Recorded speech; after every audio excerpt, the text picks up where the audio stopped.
বন্ধুরা, আপনিও কি আমার মতো অবাঞ্ছিত লোমের সমস্যায় ভুগছেন? তাহলে আজকের ভিডিওটি শুধুমাত্র আপনার জন্য। আজকে আমি আপনাদের সাথে এমন একটা ন্যাচারাল টোটকা শেয়ার করব, যেটা ইউজ করলে পরে অবাঞ্ছিত লোম চিরতরে রিমুভ হয়ে যাবে। কোনো রকম কোনো ব্যথা বা পার্লারে যাওয়া ছাড়াই অবাঞ্ছিত লোম ঘরে বসেই আমরা চিরতরে রিমুভ করতে পারবো। তো চলুন চটপট করে আজকের ভিডিওটি শুরু করা যাক। তো বন্ধুরা, এই টোটকাটি তৈরি করার জন্য প্রথমেই আমাদের নিয়ে নিতে হবে গরম জল। একদম ফুটন্ত গরম জল নিয়েছি, আর একটা বাটির মধ্যে গরম জল মোটামুটি হাফ কাপ মতো নিতে হবে। এবার বন্ধুরা, একটা সিরাম তৈরি করব প্রথমেই। তো তার জন্য এখানে আমাদের নিয়ে নিতে হবে লবঙ্গ। এখানে 8 থেকে 10 পিস লবঙ্গ নিয়েছি। এবার এই লবঙ্গগুলোকে গরম জলের মধ্যে ডুবিয়ে ভিজিয়ে রাখবো আধা ঘন্টার জন্য। এতে কি হবে, লবঙ্গের যে প্রপার্টি গুণাগুণ সব জলের সাথে ভালোভাবে মিশে যাবে। তাই আধা ঘন্টার জন্য আমাদের রেখে দিতে হবে। তবে লবঙ্গ জলের সাথে ফোটালে হবে না, এইভাবে এই প্রসেসটি করতে হবে। এবার আমাদের নিয়ে নিতে হবে অন্য একটা বাটি, আর তারই সাথে নিয়ে নিতে হবে ইনো। বন্ধুরা, ইনোর একটা এমন ক্রিম তৈরি করব, যেটা ইউজ করলে পরে অবাঞ্ছিত লোম রিমুভ হয়ে যাবে, কোনো রকম ব্যথাও হবে না।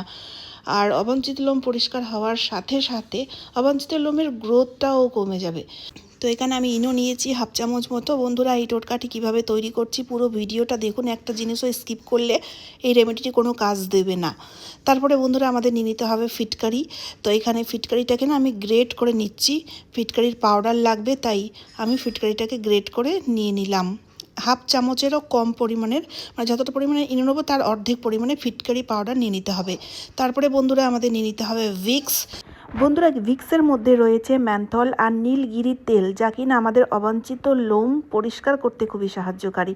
কিন্তু শুধুমাত্র যে ভিক্স লাগিয়ে অবাঞ্ছিত লোম পরিষ্কার করে দেবো সেটা করলে হবে না, তার সাথে কয়েকটি জিনিস মিশিয়ে প্রসেসভাবে আমাদের ক্রিমটি তৈরি করতে হবে, তবে গিয়ে ভিক্স কোনো কাজ দেবে। তো এখানে ভিক্স নেওয়ার পরে ভিক্সটাকে দেখুন মিশিয়ে নিচ্ছি এই মিশ্রণের সাথে। তো ভিক্সটা মেশাতে একটু অসুবিধা হবে, কোনো অসুবিধা নেই, পরে আরেকটি জিনিস অ্যাড করব, যার ফলে প্রত্যেকটি জিনিস ভালোভাবে মিশে যাবে।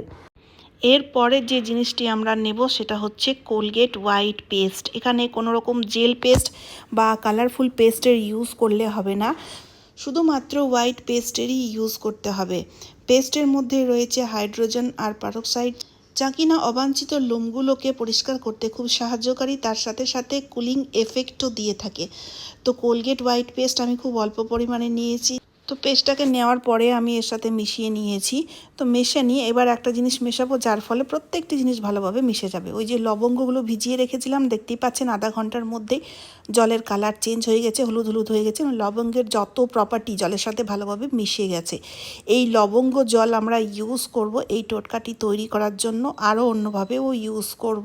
ভিডিওটা পুরো দেখুন, একটু জিনিস বা একটি স্টেপ মিস করলে রেমেডিটি কিন্তু ভালো ওয়ার্ক করবে না, বারবার বলছি। তো এখানে দেখুন অল্প 1 চামচ মতো আমি এই সিরামটি নিয়ে এর সাথে মিশিয়ে দিলাম। এর সাথে মিশিয়ে দেওয়াতেই দেখতেই পাচ্ছেন একদম ফেনা ফেনা হয়ে গেছে, মানে কতটা ভালো রিয়েকশন ক্রিয়েট হয়েছে আপনারা দেখতেই পাচ্ছেন। তো দেখুন সবগুলো জিনিস এবার কিন্তু ভালোভাবে মিশে যাবে। আর এই মিশ্রণটি যখন তৈরি করবেন তখন ঠিক তৈরি করলে হবে না, একটু পাতলা ধরনের হবে। তাই এখানে দেখুন মিশ্রণটি অনেকটাই ঠিক হয়ে গেছে। তাই আমি এই যে লবঙ্গের সিরামটা রয়েছে না, আর একটু মিশিয়ে দেবো। এতে কি হবে, একটু পাতলা হয়ে যাবে।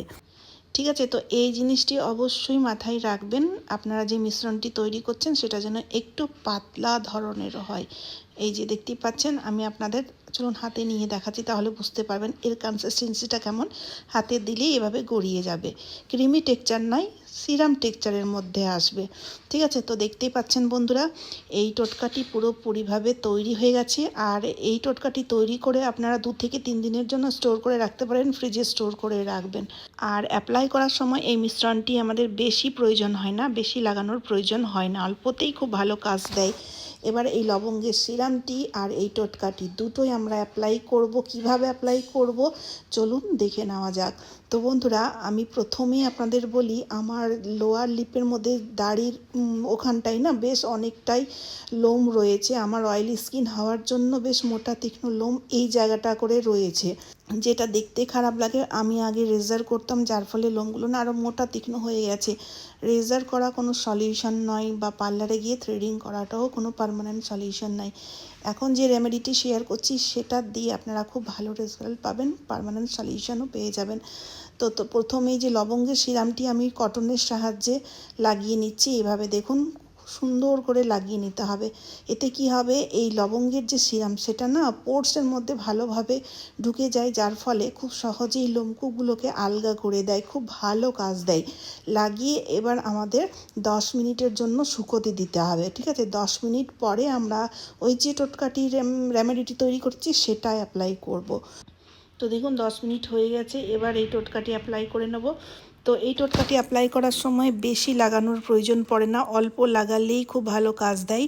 আর প্রথমেই আমি লোয়ার লিপের মধ্যে লাগাচ্ছি, কারণ ওই যে আমি আপনাদের বললাম আমার লোয়ার লিপের মধ্যে বেশ কয়েকটি তীক্ষ্ণ মোটা লোম রয়েছে, তাই এখানেই আমি প্রথম লাগিয়ে নিচ্ছি।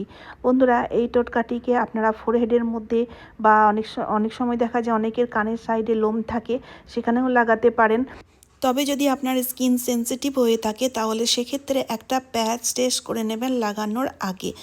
তো আমি লোয়ার লিপেও লাগিয়েছি, আপার লিপের মধ্যেও লাগিয়েছি, এতটাখানি এখনও বেঁচে রয়েছে। তো 2 থেকে 3 দিন স্টোর করে রেখে নেবো ফ্রিজে। তো তারপরে আমি আবার অ্যাপ্লাই করব। তো এবার শুকোতে দিতে হবে মোটামুটি 10 থেকে 15 মিনিটের জন্য। তারপরে কটনের সাহায্যে আপার ডাইরেকশন দিয়ে হালকা একটু প্রেশার ক্রিয়েট করে এইভাবে মুছে নিতে হবে। এইভাবে মোছাতেই আপনারা দেখবেন যত লোম থাকবে একবারেই এক ঝটকায় উঠে আসবে, খুব সহজেই পরিষ্কার হয়ে যায়, কোনো রকম কোনো ব্যথা লাগে না। আমি আপনাদের দেখাচ্ছি, ক্যামেরায় ফোকাস হচ্ছে না। এই যে দেখুন বন্ধুরা, এই যে মোটা তীক্ষ্ণ লোমগুলো দেখতে পাচ্ছেন, এগুলো আমার লোয়ার লিপের মধ্যে ছিল। আর আপার লিপের মধ্যে যে লোমগুলো রয়েছে সেগুলো সফট ধরনের, সেগুলো পরিষ্কার হচ্ছে, সেগুলো একদম বোঝা যাবে না। তো বন্ধুরা, আমাদের প্রত্যেকেরই কিন্তু আপার লিপ লোয়ার লিপের মধ্যে লোম থেকেই থাকে, কারো মোটা তীক্ষ্ণ থাকে, কারো আবার একদম একদম সফট ধরনের থাকে। তো লোম থাকলেই আপনারা এইভাবে পরিষ্কার করবেন, বাড়িতে বসেই পরিষ্কার করতে পারবেন, কোনো রকম কোনো ঝামেলা ব্যথা ছাড়াই, পার্লারে যাওয়ার ছাড়াই। এবার আরেকটা ট্রিক বলছি, এতে লোমের গ্রোথটা ড্যামেজ হয়ে যাবে, তার জন্য নিয়ে নিতে হবে নারকেল তেল। নারকেল তেল ভালো করে দেখুন আমি আপার লিপ লোয়ার লিপের মধ্যে লাগিয়ে নিয়েছি। লাগিয়ে নেওয়ার পরে এবার ফিটকারি নেবো, ফিটকারির সাহায্যে এভাবে মাসাজ করব 1 থেকে 1.5 মিনিটের জন্য। এতে কি হবে বন্ধুরা, যে লোমের ফলিকেলগুলো থাকে সেই ফলিকেলগুলোকে ড্যামেজ করে দেবে, যার ফলে বন্ধুরা অবাঞ্ছিত লোমের গ্রোথটাই কমে যাবে। আর এক সময় দেখবেন পার্মানেন্টভাবে আপনার অবাঞ্ছিত লোম চিরতরে রিমুভ হয়ে যাবে। তো এইভাবে মাসাজ করার পরে এবার না আধা ঘন্টার জন্য রাখতে হবে, সঙ্গে সঙ্গে মুখ ধুলে হবে না, আধা ঘন্টা পরে প্লেন জল দিয়ে ধুয়ে নেবেন জায়গাটি বা মুখটি, খুব ভালো রেজাল্ট পাওয়া যায়। তো চলুন বন্ধুরা, আজকের মতো এই পর্যন্ত। আশা করছি এই টোটকাটি আপনাদের প্রত্যেকেরই খুব কাজে দেবে, তাই ভিডিওটি শেয়ার করতে ভুলবেন না। তারই সাথে সাথে চ্যানেলটিকে সাবস্ক্রাইব করে অবশ্যই আমার পাশে থাকবেন। তো চলুন, আবার দেখা হচ্ছে অন্য কোনো নতুন ভিডিওতে। আপনারা সবাই খুব ভালো সুস্থ থাকবেন। টাটা বন্ধুরা।